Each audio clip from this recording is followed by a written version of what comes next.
Hi hello welcome to NN media. నేను రాకేష్. తెలంగాణ రాష్ట్రంలో నిజామాబాద్లో జరిగినటువంటి ఒక అమానుష ఘటన మనం చూసాం. శ్రీరామనవమి సందర్భంగా అందరూ రెడీ అయ్యి శ్రీరామనవమికి సంబంధించిన వేడుకలకు సంబంధించినటువంటి కుంకుమ పూజ కోసం వెళ్ళినటువంటి గౌడ మహిళలను మీరు ఆలయంలోకి వెళ్ళి బయటికి వెళ్ళిపోండి, మీకు ఇక్కడ పూజ చేసేటువంటి అర్హత లేదు అని చెప్పినటువంటి పూజారి మాటలకు సంబంధించిన విషయంలో మరి పూజారి తప్పిదం ఉందా అని చెప్పేసి మొదట్లో అనుకున్నప్పటికీ అక్కడ జరిగినటువంటి వీడీసీ పంచాయతీ ఏదో ఆ పంచాయతీ కోణంలో ఆ పూజారికి వీడీసీలు పెట్టినటువంటి భయం ఏదో దాని కోణంలో ఆయన బయటికి వెళ్ళించినటువంటి పరిస్థితి. అయితే శ్రీరామనవమి రోజు శ్రీరాముని గుడిలో జరిగినటువంటి ఈ అమానుష ఘటనకు సంబంధించిన విషయంలో మరిన్ని ఆ విషయాలు అడిగే ప్రయత్నం చేద్దాం. అక్క మిర్చి అంటే ఆ రోజు అక్కడ జరిగినటువంటి సంఘటన ఏదైతుందో అది అన్ని పేపర్లలో వచ్చింది, కానీ చాలామందికి పూజారి మహిళల్ని బయటికి పంపించిన విషయం తెలుసు. దాని వెనకాల ఉన్నటువంటి కుట్ర కోణం ఏంటి అసలు? పూజారి ఏం పంపించలే, పూజారికి వీడీసీ వాళ్ళు చెప్పిండ్రు. ఒక గ్రామంలో మనకు వీడీసీ అని ఒకటి ఉంటుంది అన్నట్లు, క్యాస్ట్కి ఒకళ్ళు పెద్ద మనుషులని ఉంటారు. అట్లా వీడీసీ మొత్తం కలిసి పంతులు గారికి ఇన్ఫర్మేషన్ ఇచ్చినట్లు, గౌడ సంఘం వాళ్ళు వస్తే గుళ్ళె నుంచి బయటకు పంపించాలి, కుంకుమార్చన వేయద్దు అని చెప్తే మేము ఎప్పటిలాగానే యథావిధిగా గుడికి వెళ్ళి గుళ్ళో కూర్చున్నాము. కూర్చున్న తర్వాత పంతులు గారు వచ్చి, అమ్మ మీరు ఇక్కడ కూర్చోవద్దట, మీరు వెళ్ళిపోండి అంటే, ఎందుకు వెళ్ళిపోవాలి అంటే, లేదు వీడీసీ వాళ్ళు చెప్తున్నారు నాకు, అందుకే నేను చెప్తున్నా మీకు, మీరు కొంచెం వెళ్ళిపోండి దయతెలిచి అన్నాడు. సరే అని చెప్పేసి మేము కూడా మా వాళ్ళకి ఫోన్ చేస్తే, సరే మీరు రండి ఇప్పుడు ఏం గొడవ వేయకండి అక్కడ అనగానే మేము బయటకు వచ్చేసినాము బాధతోని. ఎందుకంటే అంతమంది మహిళల ఓన్లీ ప్రత్యేకంగా గౌడ్స్ వాళ్ళు వెళ్ళిపోవాలంటే అసలు అధికారం ఎవరికి ఉంది సార్? ఎవరిచ్చిండ్రు వాళ్ళకి అధికారము? మమ్మల్ని గుళ్ళకించి వెళ్ళిపోవడానికి ఎవరిది అది? గుడి అన్నప్పుడు అందరిది, మీకే మాకు ఉంది అంటే ఆ పంతులు గారు మీరు ఒకవేళ ఆలయంలోకి వచ్చిన మహిళని నేను ఎట్లా పంపిస్తా అట్లా పంపించడానికి అది ఎట్లా పంపించాలనే మాట ఏమనలేదా? అనలేదంటే వీడీసీ చెప్పినట్లే పంతులు గారు వినాలి. ఎందుకంటే వీడీసీ ఊళ్ళో వీడీసీ చెప్పిందే వేదం. పంతులు కూడా పంతుల్ని కూడా బహిష్కరిస్తారు ఒకవేళ వినకపోతే? వినకుంటే అంతే కదా, పంతులు కూడా బహిష్కరిస్తారు కదా మమ్మల్ని ఇచ్చినట్లు. పంతులు ఏమని చెప్పిండు, వీడీసీ వెళ్ళిపోమంటుంది, వాళ్ళు చెప్పిండ్రు కాబట్టి నేను చెప్తున్నా అని చెప్తే సరే అని చెప్పేసి మేము ఎంతో బాధతోని ఇంతమంది కించి ఒక ఓన్లీ గౌడ్స్ వాళ్ళని వెళ్ళిపోమంటున్నారని చెప్పి మేము బాధతో బయటకు వచ్చి మా వాళ్ళకి చెప్పి పోలీస్ స్టేషన్కి వెళ్ళి కేసు పెట్టొచ్చినాము.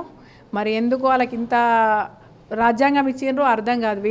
వీడీసీ కమిటీలో మీ మహిళలు ఎవరు లేరా? మరి మహిళలు ఎవరు లేరు, మొత్తం పూర్తిగా పురుషులతోనే ఉంటుంది. మేము అడగాలి, ఎందుకంటే మా దాంట్లోకించి కూడా పురుషులు వీళ్ళే వెళ్తారు కదా, మగవాళ్ళు. మొత్తానికి అయితే వీడీసీ అనేది పురుషుల పెత్తనంలో ఉన్నది, అగ్రకుల పెత్తనంలో ఉన్నది. మరి మీ కులం నుండి ఉన్నటువంటి వ్యక్తి మా కులానికి సంబంధించిన మహిళల్ని ఎందుకు వెళ్ళగొడుతున్నా విషయం? మా వాళ్ళని రాణిస్తలేరు 6 months నుంచి బహిష్కరించారు. ఎందుకంటే మాకు ఊళ్ళో గొడవలు అవుతున్నాయి, అది ఊరి మీదకి డబ్బులు ఇవ్వమని చెప్పేసి గొడవలు అవుతున్నాయి. గొడవల నుంచి 6 months నుంచి మా వాళ్ళని రాణిస్తలేరు. ఇప్పుడు ఆ రామాలయం ఏదైతుందో ఆ రామాలయం నిర్మాణం ఎప్పుడు జరిగింది? ఆ జరిగినప్పుడు మీ గౌడ కులానికి సంబంధించినటువంటి ఇళ్ళ నుండి వాళ్ళ రామాలయం నిర్మాణం కోసం డబ్బులు ఇవ్వడం కానీ చందాలు ఇవ్వడం కానీ జరగలేదా? మస్తు ఇచ్చినాం మేమే, మస్తు.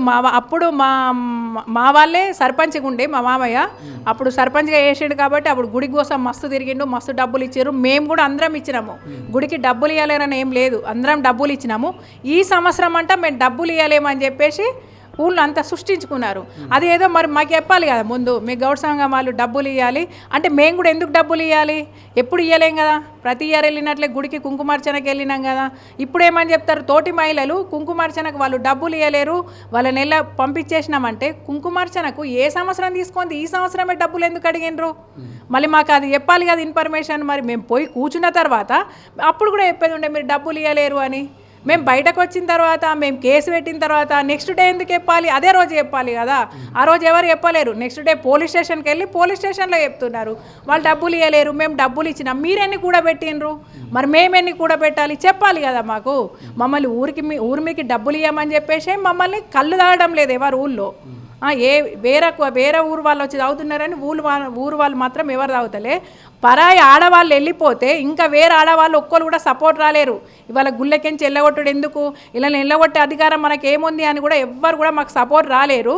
అందుకే మేము ఎవరిని కూడా ఏమంటలే, ఎందుకంటే మేము న్యాయంగా వెళ్తాము, మేము దీన్ని కాపాడుకుంటాము. ఎందుకంటే ఏ ఆడబిడ్డ కూడా తెలంగాణలో ఇట్లా జరగకూడదు, మాకు జరిగిన అన్యాయము ఏ ఆడబిడ్డకు కూడా జరగకూడదనే మేము కోరుకుంటున్నాము. మేము ఎంతవరకైనా పోరాటం చేస్తాము ఇందులో. ఎందుకంటే ఎవ్వరు కూడా ఏ నాయకుడు, రాజకీయ నాయకుడు ఎవ్వరు కూడా మీకు ఆడబిడ్డలకి అన్యాయం జరిగిందా, రేపు మాతోటి ఆడబిడ్డలకు కూడా జరుగుతుందని చెప్పేసి కూడా ఎవ్వరు కూడా మాకు సపోర్ట్ ఇస్తలేరు.